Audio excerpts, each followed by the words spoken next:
प्रेम से प्रेम बढ़ता है, दया से दया उत्पन्न होती है, और क्रोध से क्रोध बढ़ता है, हिंसा से हिंसा बढ़ती है।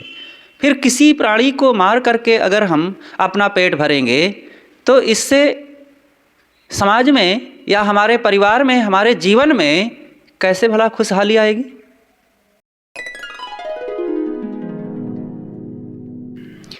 परम पूज्य श्री साहेब जी, मंगलमय पूजनीय संत समाज,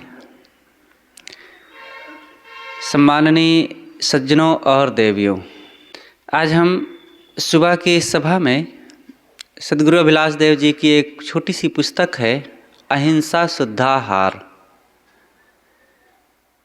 इस पर थोड़ी सी कुछ चर्चा करते हैं। अहिंसा शुद्धाहार का मतलब ही होता है अहिंसा पूर्वक शुद्ध आहार ग्रहण करो। वही आहार शुद्ध है, वही आहार हमारे लिए मानवता का राह दिखा सकता है जिसमें अहिंसा हो।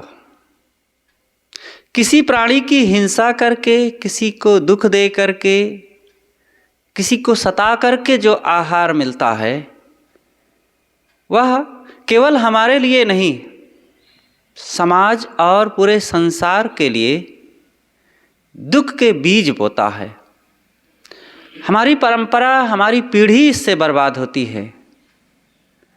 इससे समाज में चारों तरफ क्रूरता का बीज पनपता है और हमारी प्रवृत्तियां दूषित होती है।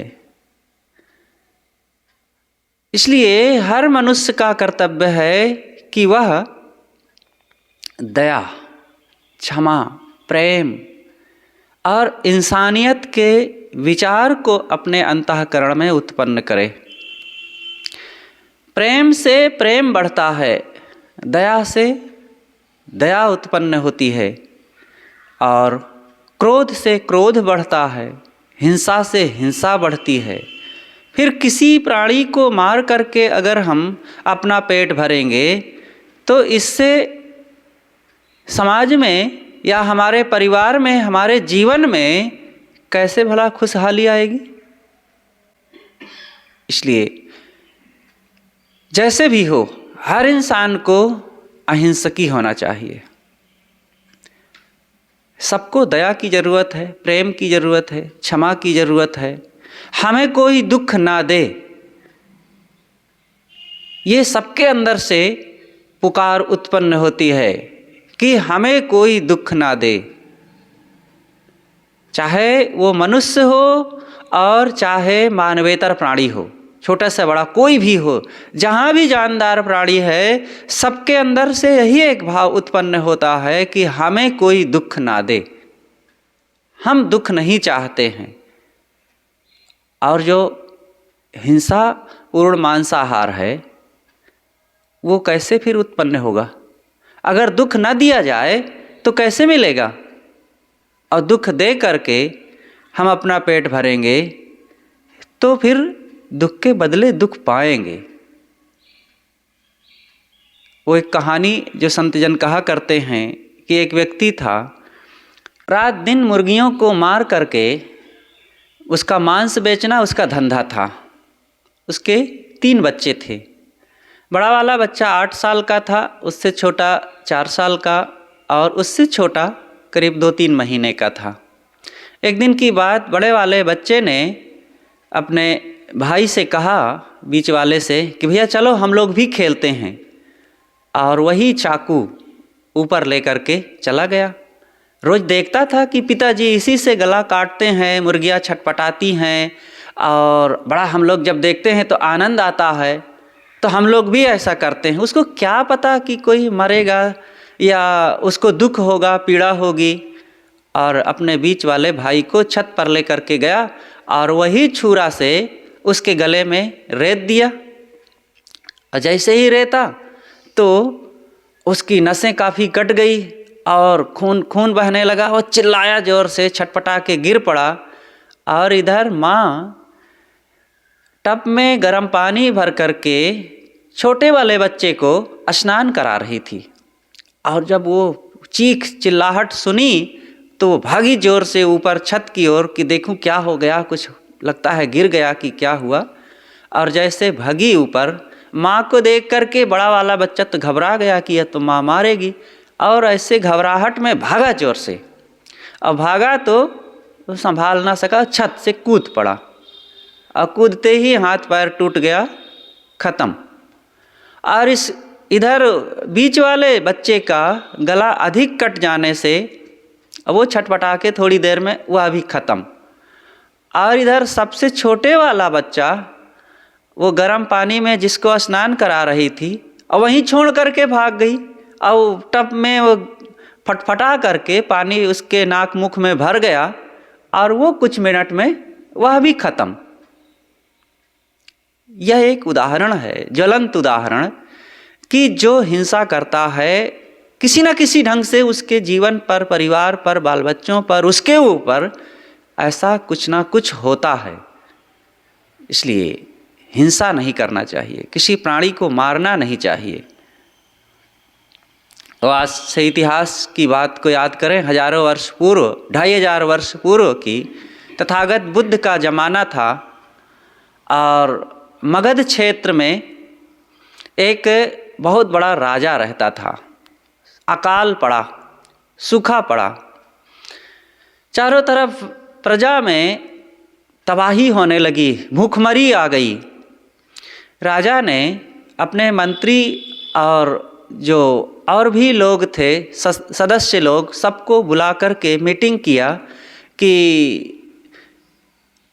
हमारे राज्य में आखिर ये जो अन्न की कमी हो गई, सूखा पड़ गया है, इसकी पूर्ति कैसे हो, भोजन की पूर्ति कैसे हो, अनाज कहाँ से आए, प्रजा तबाह हो रही है चारों तरफ। तो एक ने कहा कि राजन, एक ही उपाय दिखता है, बंदूक उठाया जाए और जंगल है चारों तरफ, पशु हैं, और इनको मारा जाए और उनका मांस खा करके ही बिना किसी खर्च के और बिना किसी विशेष परेशानी के सबकी उदरपूर्ति हो सकती है। मंत्री अभय कुमार था, उसने कहा कि ये प्रस्ताव ठीक नहीं है। राजा ने कहा कि क्यों ठीक नहीं है? और सभी सदस्यों ने, अन्य सभी मंत्रियों ने कहा कि ऐसा क्यों नहीं उचित है, इसमें कोई मूल खर्च नहीं लगता है और ऐसा करने से क्या दिक्कत है। तो मंत्री अभय कुमार जो था वो शांत रह गया। सब लोगों ने इसी विचार को स्वीकार किया कि नहीं, यही उचित है, यही करना चाहिए।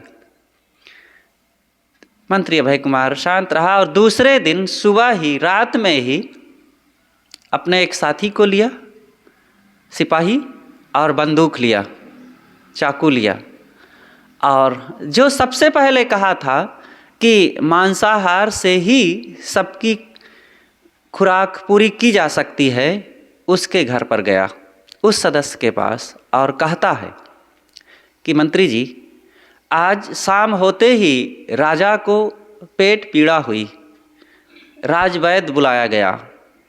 राजवैद्य ने कहा कि राजा की पेट पीड़ा एक ही तरीके से ठीक हो सकती है, किसी अधिक धनी श्रेणी की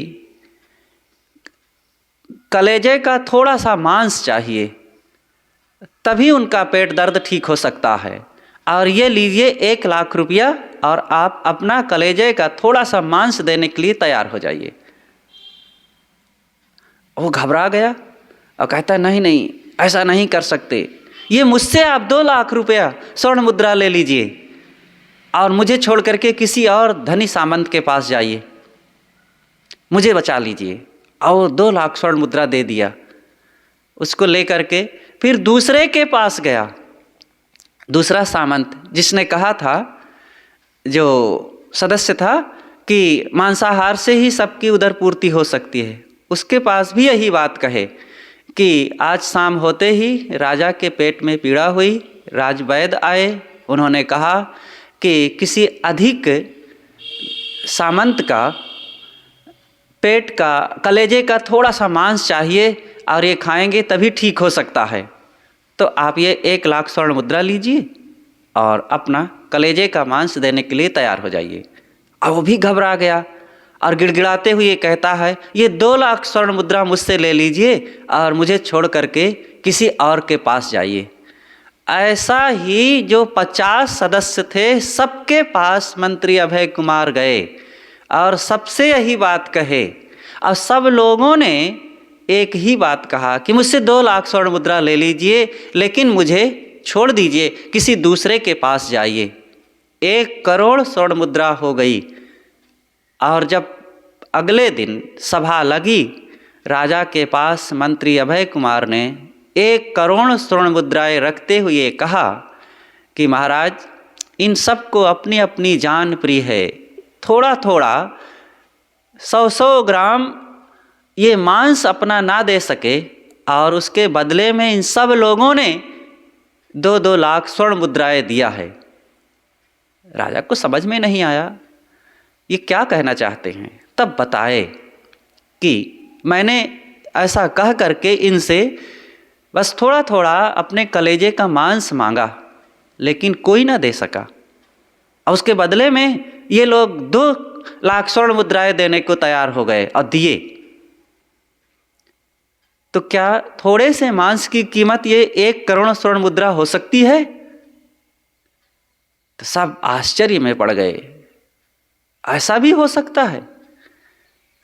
तब राजा ने अंतिम में कहा कि आखिर फिर क्या समाधान हो सकता है। ये जो भूखमरी है, चारों तरफ अनाज की कमी, प्रजा परेशान हो रही, इसका क्या समाधान हो सकता है। मंत्री अभय कुमार ने कहा, राजन, खेती की जाए, जो बंजर भूमि है उसको उपजाऊ बनाया जाए, फलदार वृक्ष लगाए जाए और मेहनत किया जाए, खेती किया जाएगा, अनाज होगा और इससे सबकी पेट पूर्ति होगी और सबका गुजर होगा और सबका समाधान होगा। इसलिए किसी भी प्राणी को मारना ये कभी भी उचित नहीं हो सकता है। मनुष्य सहज समझ सकता है कि विश्व का कोई भी प्राणी दुख नहीं चाहता, अतएव मनुष्य की यही मानवता है कि वह शक्ति चले तक किसी को दुख ना दे। दूसरी बात है, दुख देने से दुख मिलता है, भले वह शीघ्र या विलंब से मिले। हम एक छोटे प्राणी को दुख दे करके मानो पूरे विश्व के प्राणी जगत को दुख से झंकृत करते हैं। हिंसा से हिंसा बढ़ती है और दुख से दुख बढ़ता है। अपने मन में किसी का अहित सोचना हिंसा है, दुख देने की भावना से बोलना हिंसा है, और हाथ पैर दांत अस्त्र शस्त्र आदि से किसी के शरीर पर प्रहार करना हिंसा है। इसके साथ अपने मन प्राणी तथा इंद्रियों से ऐसा व्यवहार करना कि जिससे किसी भी अन्य प्राणी के जीवन और उसका परिवार समाज खतरे में पड़ जाए। जिस किसी प्रकार से हिंसा सदैव निंदनीय है, त्याज्य है, दुखदायक है और समाज तथा परिवार के लिए, राष्ट्र के लिए अहितकर है। कभी कोई ये ना सोचे कि इससे कोई लाभ होता है। अंततः दुख देने की भावना रख करके व्यवहार करना हिंसा है। मनुष्य अपने मिथ्या जीव स्वाद के लिए हिंसा करता है और अनेक विलासी वस्तुओं के लिए भी। मनुष्य बिल्ली जैसे बिज्जू नाम के मूक प्राणी को मार कर तथा उसके शरीर से सुगंधित द्रव्य निकालकर इत्र बनाने में प्रयोग करता है। लोरिस नाम का एक बंदर जैसा जानवर होता है। इसकी बड़ी बड़ी आँखें होती हैं। इस जानवर का यकृत, कलेजा तथा आँखें पीसकर सौंदर्य प्रसाधन बनाए जाते हैं। बाहर किसी देश में या भारत में ही होता होगा तो हमें क्या पता कैसे कौन चीज़ बनाई जाती है। बंदर जैसा एक प्राणी होता है लोरिस, उसकी आँखें तथा उसका कलेजा काट कर उसको पीस करके और मनुष्य के सौंदर्य प्रसाधन की कुछ चीज़ें बनाई जाती है, और मनुष्य केवल अपने इस हाड़ मांस को, चाम को सजाने के लिए उसका प्रयोग करता है, और इसके कारण उसकी प्रजाति ही सदैव से खतरे में पड़ी रही है, और आज उनकी संख्या ही एकदम घटती चली जा रही है। बहुत ऐसे हैं ये मनुष्य के सजावट की चीज़ें। ये जो स्त्रियां मुख में, माताएं बहनें लिपस्टिक लगाती हैं, यह भी खरगोश को मार करके उसके कुछ अंश को, उसके रक्त को मिला करके तब ये बनाया जाता है। इसी प्रकार और भी अनेक ऐसी चीज़ें हैं। तो हमारी सजावट के लिए और हमारे चेहरे के सौंदर्य के लिए किसी की जान जा रही हो, किसी की वंश परंपरा जा रही हो, इसका प्रभाव हमारे जीवन पर क्या पड़ेगा भला? हमारे मन पर क्या पड़ेगा? क्या हमने कभी ऐसा विचार किया है? गाय, बछड़े, बैल, ऊंट, बकरे, सुअर, हिरन, बंदर, मेढक, केकड़े, शुतुरमुर्ग, खरगोश, मछली, सांप, नाम कहाँ तक गिनाया जाए। मनुष्य अपने मिथ्या स्वार्थ के लिए किनको किनको नहीं सताता। यह खुले आकाश एवं वनों, उपवनों और बागों में विचरने वाले सुख पक्षी तथा अनेक जानवरों को अपने मनोरंजन के लिए पिंजड़े में बंद कर लेता है, मार डालता है, और खुशी खुशी कितने लोग, कितने जानवरों को अपने हाथ की बस केवल खुजलाहट मिटाने के लिए ही उनको मार डालते हैं। डंडा उठाए मार दिए, हाथ से मार दिए, पैर से रगड़ दिए। लोग चलते चलते हाथ साफ करते रहते हैं, उठाए पत्थर, अमुक प्राणी को मार दिए। इस संसार में केवल हमारे देश की बात नहीं है, संसार में सर्वत्र चलता है। और केवल छोटे बच्चे, चंचल लोगों की बात नहीं, ये बड़े बड़े लोग। हमारे यहाँ तो जैसे कोई निशानाबाजी सीखता है तो पक्षियों पर निशाना लगाते हैं। अफ़गानिस्तान या और ऐसे तुर्क क्षेत्र हैं जहाँ पर, वहाँ पर तो मनुष्यों पर निशाना लगाया जाता है। ये आज भी ऐसा चलता है। वहाँ इतने बर्बर, इतने क्रूर स्वभाव के लोग होते हैं कि उनको बंदूकबाजी का निशाना अगर अभ्यास करना है तो राह पर चलते हुए मनुष्यों पर निशाना लगाते हैं, अब बस यूं ही कभी भी मार देते हैं। आए दिन मरते रहते हैं लोग। तो ये मनुष्य की कितनी बड़ी क्रूरता और बर्बरता है। अन्य प्राणियों के लिए बहुत बड़ा अत्याचार है। मनुष्य के चाहिए कि वह बैल, भैंस, गाय, घोड़े आदि जो भी जानवर हैं, अगर वो पालता है तो उनकी रक्षा करे, और पालता नहीं है तो जो जंगल में रहने वाले जानवर हैं उनकी किसी प्रकार से हत्या ना करे, उनको किसी प्रकार से दुख ना दे।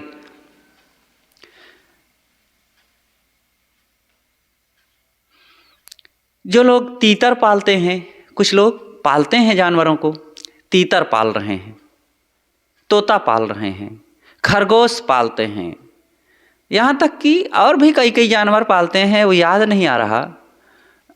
ये क्या पालते हैं? जो जंगल में स्वतंत्र रहते हैं, घूमते हैं, चरते हैं, उड़ते हैं, खाते हैं और मस्त रहते हैं, उनको आप पाल करके भले आप सोने के पिंजड़े में रखो और करोड़ों के भवन में रखो और उनको आप दूध ही खिलाइए, लेकिन क्या वे आपके उस सोने के पिंजड़े में रहना पसंद करेंगे? सोने के पिंजड़े में तोते को लाइए पकड़ करके और बंद कर दीजिए, क्या उसको खुशी मिलेगी? अरे वो जो जंगल में स्वतंत्र वृक्षों पर बैठेगा, उड़ेगा, चहचहाएगा, उसको जो स्वतंत्रता है, क्या आपके उस पिंजड़े में आनंद आ रहा है? आपके सोना और चांदी और हीरा मोती से उसको क्या लेना देना है? इसलिए किसी भी ऐसे पशु या पक्षी को नहीं पालना चाहिए।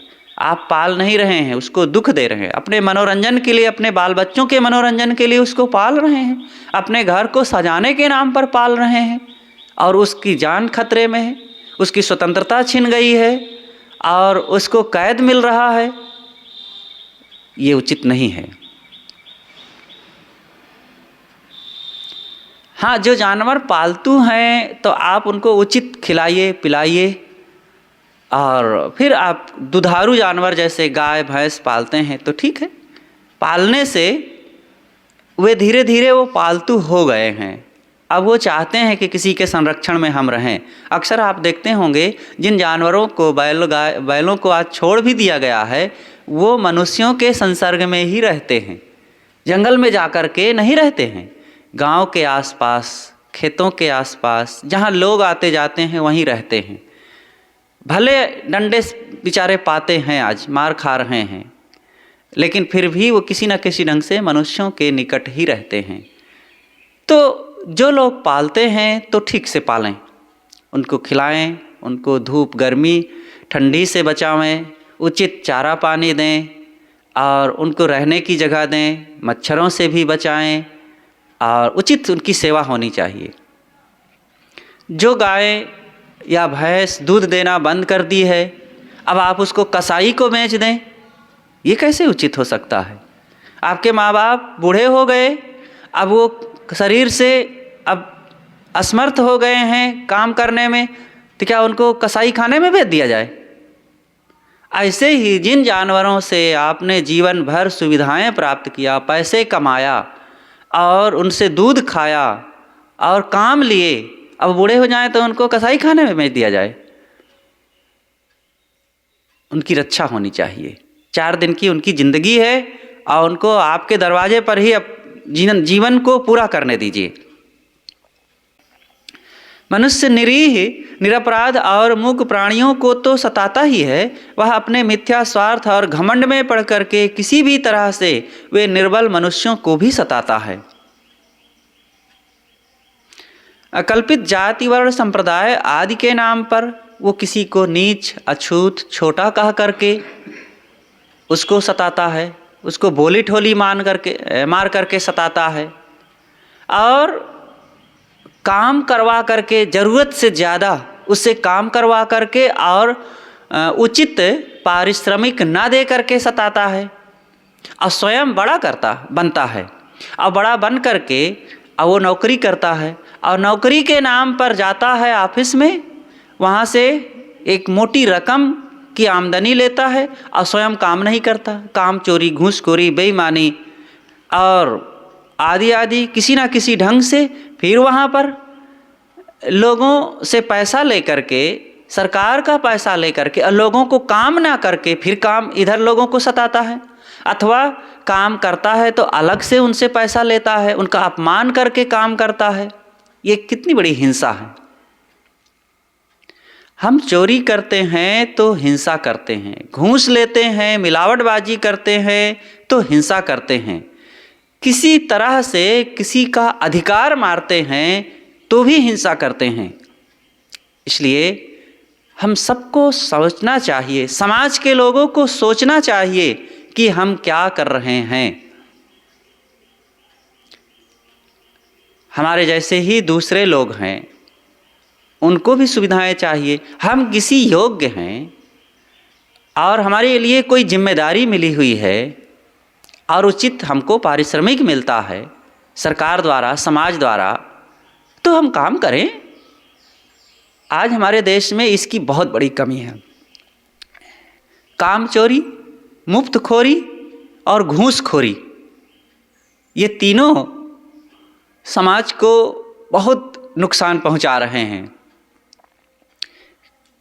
पैसा मिले, काम ना करना पड़े, और घूस ले करके काम करते हैं और मुफ्त में काम करना चाहते हैं। मुफ्त में उठा लावें, सरकारी सामान है या और कोई चीज़ है, उठा लावें। सरकार की चीज़ अपनी ही चीज़ है।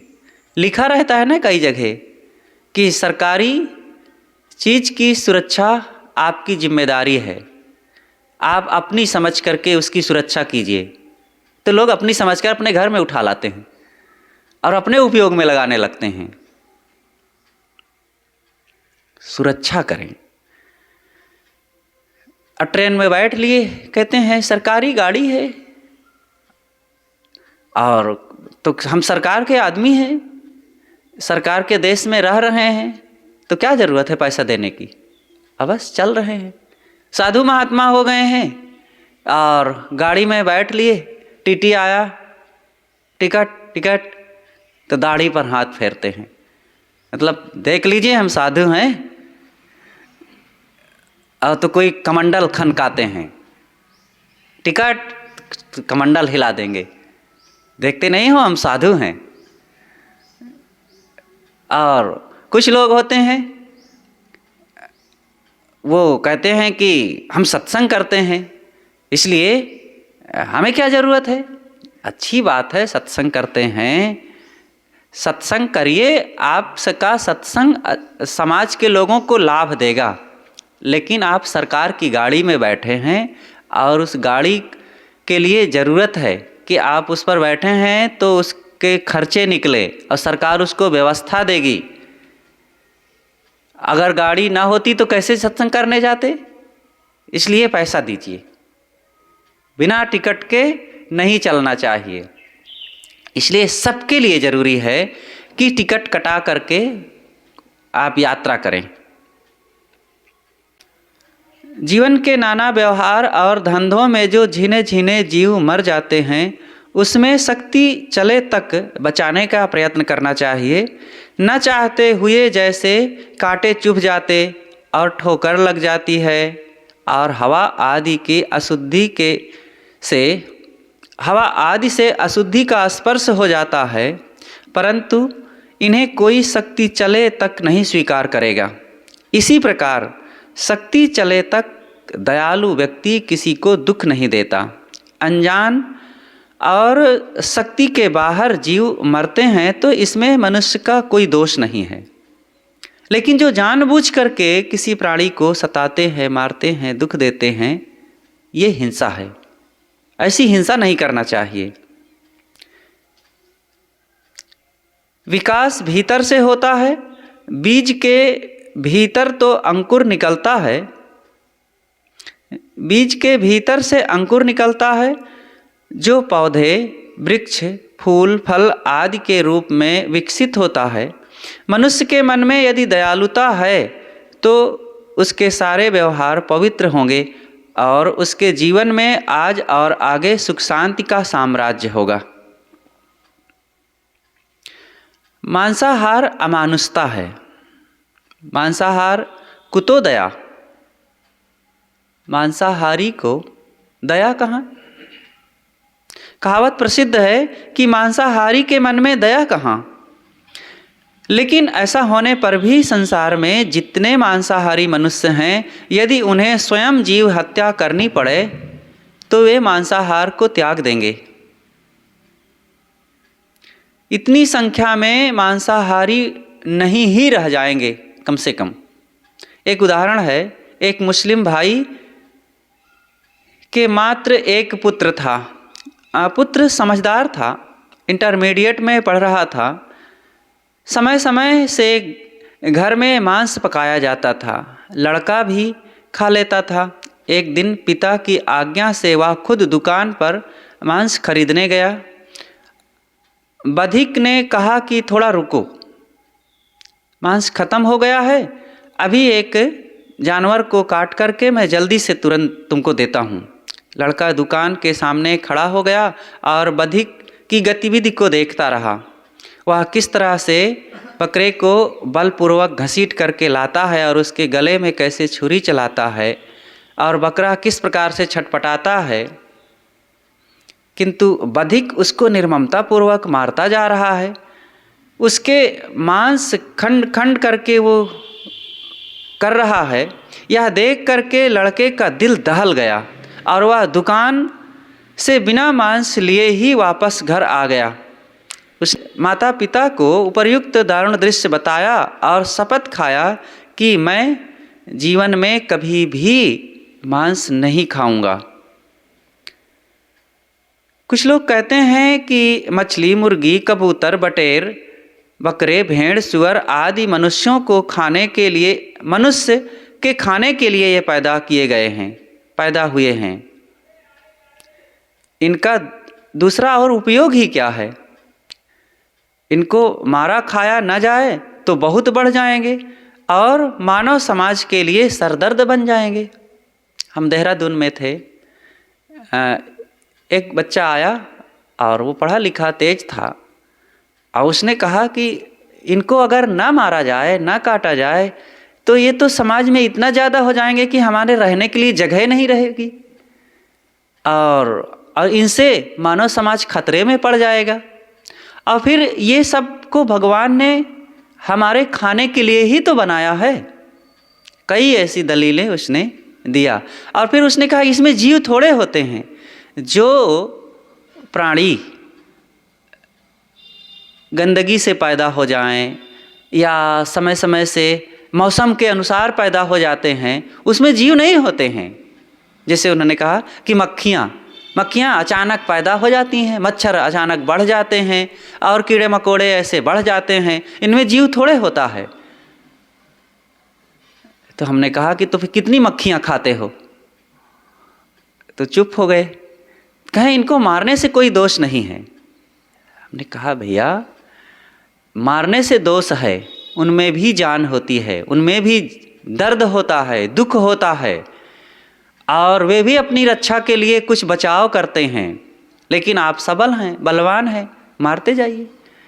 और कितना मारेंगे? मार करके पहले एक ज़माना था, आज से 40-50 साल पहले सरकार मच्छरों से परेशान थी तो उसने मच्छरों को मारने के लिए बहुत चारों तरफ प्रचार किया था कि मच्छरों को मारो। चित्र छापती थी और उसमें उंगली का निशान दिखाती थी कि इनको मारो, ये दुश्मन हैं, क्योंकि इनसे रोग पैदा होता है, मलेरिया पैदा होता है। और मच्छर को मारते मारते सरकार थक गई, मच्छर नहीं ख़त्म हुआ तो धीरे से मलेरिया की दवा तैयार हो गई। आप कहते हैं कि अब मच्छर रहेंगे, मलेरिया नहीं रहेगा, अब मारने की ज़रूरत नहीं पड़ी। तो वैसे ही हर चीज़ के लिए आप दवाई तैयार कीजिए, समाधान लीजिए। मार कर मच्छर को मार करके ख़त्म किया जा सकता है, कितना मारेंगे? इसी तरह और भी कई जानवर हैं। घर में सफाई नहीं रखेंगे, गंदे रहन सहन में रहेंगे, चारों तरफ कूड़ा करकट फैलाए रखेंगे, सामने नाली भजभजाती रहेगी और हमारे खान पान में विकृति बनी रहेगी, तो रोग नहीं होगा तो और क्या होगा? और फिर किसी और को दोष देंगे। ऐसा रहिए। ऐसे भी घर होते हैं जहाँ एक मक्खी भी नहीं होती है। ऐसा क्यों है? कारण यही है कि चारों तरफ इतना साफ सुथरा वातावरण है और रहन सहन है, खुली कोई चीज़ नहीं है, गंदगी कहीं फैलाई नहीं जा रही है और नालियों में कहीं गंदगी नहीं है, साफ स्वच्छ है। मक्खी कहाँ रहे? आपने तो मक्खी के लिए खूब जगह बना दिया है, उसके आने के लिए एक चारों तरफ आमंत्रण पत्र बिखेर रखा है, मच्छर आ रहे हैं, तब रोग नहीं होगा तो और क्या होगा? इसलिए हर चीज़ रहन सहन में सावधानी होनी चाहिए।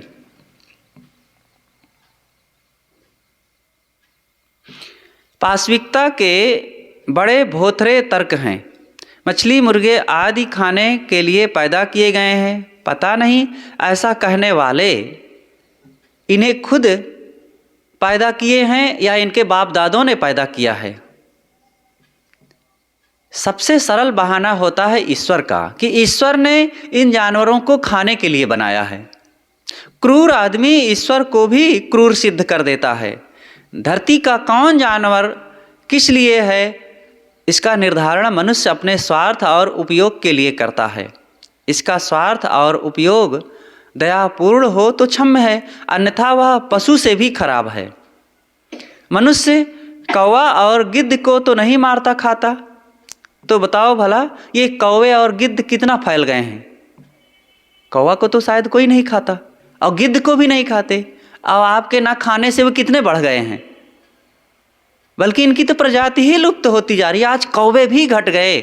आज से 40 साल पहले 30 साल पहले हम देखते थे कि इतना कौवों की मीटिंग हुआ करती थी खेतों में, शाम को हजारों हजारों कौवे। एक ही बार हम इधर साधु जीवन में आने के बाद देखे, इधर मंझनपुर गए थे तो आज से 10-12 साल हो गए, 10 साल तो हो ही गए होंगे। इतना कौवे थे, इतना कौवे थे खेत में, उसके बाद कहीं कलकत्ता जाते हैं, गुरु जी के समय में जाते थे तो उस समय इतना कौवे वहाँ रहते थे, कबूतर और कौवा। आज वहाँ कौवा दिखते नहीं हैं, कबूतर कहीं कहीं कुछ दिखती हैं और वो भी घट गई। तो ये कहना कि ये सभी जानवर मनुष्य के खाने के लिए बने हैं, तो कबूतर कौवा और गिद्ध को तो वैसे भी कोई नहीं खाता, कहाँ बढ़ गए? गिद्ध की तो प्रजाति ही लुप्त हो गई बल्कि। तो ये सब केवल हमारी निरर्थक कल्पना है, दलील है, ऐसा नहीं सोचना चाहिए। संसार के पुराने ईश्वरवादी और दैववादी मत वाले ईश्वर और देव के नाम पर वध, कुर्बानी, होम बलि आदि कहकर हजारों वर्षों से निरीह और मूक प्राणियों की हत्या कर मांस खाते आए हैं। कोई ईश्वर या देव ऐसा नहीं हो सकता जो निरपराध प्राणियों की हत्या पसंद करे। यह सब मनुष्य का अंधा स्वार्थ है, जो अपनी बुद्धि से नए नए षड्यंत्र रच करके निर्बल प्राणियों को मारने के लिए कहता है और अपना आहार उसको कहता है। आपके आहार के लिए हड्डी मांस चाम दूसरे का रक्त ही है क्या? जानवरों को मार करके मुर्दा खाना? अरे भाई, मनुष्य हैं, मनुष्यता रखें। जानवरों को मारना कभी भी उचित नहीं हो सकता है।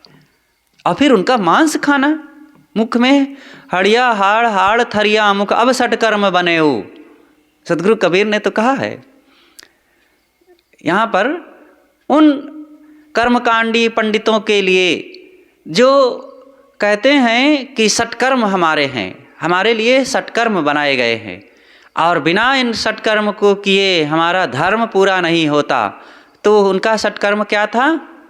विद्या पढ़ना पढ़ाना, यज्ञ करना कराना, दान लेना और देना, ये उनके सटकर्म थे, तो बहुत अच्छे थे। लेकिन अब उनके क्या हो गए सटकर्म? हंडी में हाड़ मांस, मुख में हाड़ मांस, रसोई में हाड़ मांस। सभी पंडितों की बात नहीं, कितने ऐसे ब्राह्मण पंडित या बहुत सभी अन्य लोग भी हैं जो इन चीज़ों को बिल्कुल छूते भी नहीं। उनके घर में बड़ी पवित्रता रहती है, बड़ी ही सफाई स्वच्छता और इंसानियत की ज़िंदगी वे जीते हैं। समाज में सबको एक समान मानते हैं, किसी को ऊंच नीच नहीं मानते हैं। और मांसाहार तो हजारों कोस ये सबसे दूर रहते हैं वे। लेकिन आज बहुत से ऐसे छोटे वर्ग के लोग तो सफाई स्वच्छता से अपना आहार ग्रहण करते हैं, लेकिन जिसे बड़ा कहते हैं, इस धरती का देवता जिसे कहते हैं, और जो बड़े ऊंचे खानदान वाले अपने को मानते हैं, साहब कहते हैं अब सटकर्म बने हो, अब तुम्हारे अच्छे सटकर्म बन गए हैं कि तुम्हारे रसोई में हाड़ मांस, थाली में हाड़ मांस और मुख में हाड़ मांस, ये अब सटकर्म बने हो। ये कभी भी बड़प्पन नहीं हो सकता है। ब्रह्म जानाइति ब्राह्मण, जो ब्रह्म को जाने और उसकी रक्षा करे वो ब्राह्मण है। और ब्रह्म कौन है? आत्मा ही ब्रह्म है, जीव ही ब्रह्म है। जीवो ब्रह्मैव ना परहा। जीव से भला अलग कौन ब्रह्म हो सकता है, श्रेष्ठ हो सकता है? इसलिए जीवों की रक्षा करो, जियो और जीने दो। ये महावीर स्वामी ने एक सूत्र दिया है, जियो और जीने दो। स्वयं जियो और दूसरों को भी जीने का अधिकार दो। और तथागत बुद्ध ने कहा है करुणा, दया करो, प्राणियों पर दया करो। और महर्षि पतंजलि ने कहा है अहिंसा प्रतिष्ठायाम तत्सन्निधौ वैर त्यागः। जब आपके जीवन में अहिंसा की प्रतिष्ठा हो जाएगी, तब दूसरे प्राणी भी वैर त्याग देंगे, उनके मन में भी हिंसा का भाव समाप्त हो जाता है। और सदगुरु कबीर ने तो खूब कहा है, घाव काहि पर घालो जित देखो तित प्राण हमारो। और जीव दया करि पालिए पंडित करो विचार, जीव मत मारो बापुरा सबका एक प्राण, हत्या कभू न छूटी हैं जो कोटिन सुनो पुराण। तो जीवों पर दया करना ये हर इंसान का कर्तव्य है। संसार के पुराने ईश्वरवादी देववादी मत वाले ईश्वर या देव के नाम पर बलि, कुर्बानी, होम बलि आदि कह करके हजारों वर्षों से निरीह प्राणियों की हत्या करते हैं। कोई ईश्वर या देव ऐसा नहीं है जो प्राणियों की हत्या पसंद करे। यह सब मनुष्य का अंधा स्वार्थ है और अपनी बुद्धि से नए नए तरीके वो खोज निकालता है प्राणियों को मारने का। अब ये एक नया तरीका ही तो है कि ईश्वर चाहता है, उसको खुश करने के लिए हम कुर्बानी करते हैं, बलि चढ़ाते हैं। और ईश्वर को खुश करने के नाम पर ये जंगली युग आज भी चल रहा है, चाहे इस्लाम हो, चाहे ईसाईयत हो और चाहे हिंदू परंपरा हो। देवियों और अनेक देवताओं मंदिरों में देवी देवता को खुश करने के नाम पर पहले तो यहाँ तक कि पड़वा, भैंसा और अनेक जानवर काटे जाते थे। अरे अश्वमेध, गोमेध, नरमेध यज्ञ होता था। अजामेघ तो आज भी चलता ही है। हम कामाख्या मंदिर गए गुवाहाटी असम में, वहाँ देखे कि कबूतर लोग लिए लाइन से बैठे हैं, बेच रहे हैं। तो कामाख्या देवी के नाम पर कबूतर की बलि चढ़ा दें। वहाँ जब हम जनकपुर गए, देखे गत वर्ष कि सीता जी का दरबार है, जनक जी का, और वहाँ पर जो उनके कुल देवी की पूजा होती है। तो अभी ये रामनवमी आने वाली है, ये चैत की जो रामनवमी होती है, इसमें कहते हैं 14,000 बकरे कटते हैं आज भी। तो हम जब वहाँ गए, वहाँ का पुरोहित बताने लगा, तो हमारे मुख से निकला कि तो पूरा कसाई खाना चला रहे हैं। इतना सुनते ही वो भड़क गया कि कसाई खाना कह रहे हैं, जिससे यहाँ देश का सबका हित हो रहा है, यहाँ की जनता में खुशहाली छाती है और यहाँ के लोगों का कल्याण होता है, उसको आप ऐसा कह रहे हैं। जानवरों को मारने से हित होता है। इतने जानवरों की हत्या हो रही है, उनकी जान चली गई, उनकी वंश परंपरा नष्ट हो रही है, उनके बाल बच्चे कट के अपनी जान दे दिए और यहाँ का हित हो रहा है। अगर उनके पास जुबान होता और वे पत्रकारों से कह सकते तो यही कहते कि बड़ी निर्दयता, क्रूरता के साथ ये त्यौहार मनाया गया। ऐसे इस्लाम में बकरीद के दिन पूरे दुनिया में अरबों अरबों जानवर काट दिए जाते हैं। वैसे ही हमारे देश में हर रोज करोड़ों करोड़ों जानवर काटे जा रहे हैं। अब सबसे ज़्यादा दुनिया में सबसे ज़्यादा निर्यात करने वाला कोई देश है जो मांस का निर्यात करता है, तो शायद दूसरे नंबर पर भारत देश है। दूसरा या पहला ही नंबर है, ये फिक्स पता नहीं है, भारत से होता है। अधर्म प्रधान देश है ये, दुनिया में सबसे बड़ा धार्मिक देश, और यहीं से सबसे ज़्यादा मांस बाहर एक्सपोर्ट किया जाता है। धर्म के नाम पर इस प्रकार से हिंसा हो रही है। देवी देवताओं के नाम पर, भगवान के नाम पर मंदिर मस्जिद में, कलकत्ता में गए गुरुदेव जी के साथ, तो काली मंदिर है और वो अंदर देखने गए तो वहाँ बना हुआ था सब कैसे कैसे जानवरों की हत्या की जाती है। और जैसे हम लोग गए, थोड़ी देर में देखे कि जहाँ पर बलि चढ़ाई जाती है वहीं पर 2 बकरा लेकर के लोग आ गए और हमारे सामने ही पंडित के सामने लाए। तो बड़ी तोंद वाला बैठा है, राम नामी चादर ओढ़े हुए, तिलक लगाए और गद्दी पर, और जब बकरे को ले आए तो उसके ऊपर जल छिड़का, मंत्र से अभिषिक्त किया और कहा ले जाओ अंदर, और अंदर ले गया और बना हुआ है लोहे का, गला फंसा करके अब बस एक बार में काट देते हैं। जैसे वहाँ ले गए तो हम लोग चले आए कि अब यहाँ हमारा बस नहीं चलेगा कि रोक सकें, तो फिर ऐसे कृत्य को देखना भी नहीं चाहिए, वहाँ से हट जाना चाहिए। तो इस संसार में धर्म के नाम पर भी बड़ी बड़ी हिंसाएं होती है। बोलिए सद्गुरुदेव की जय।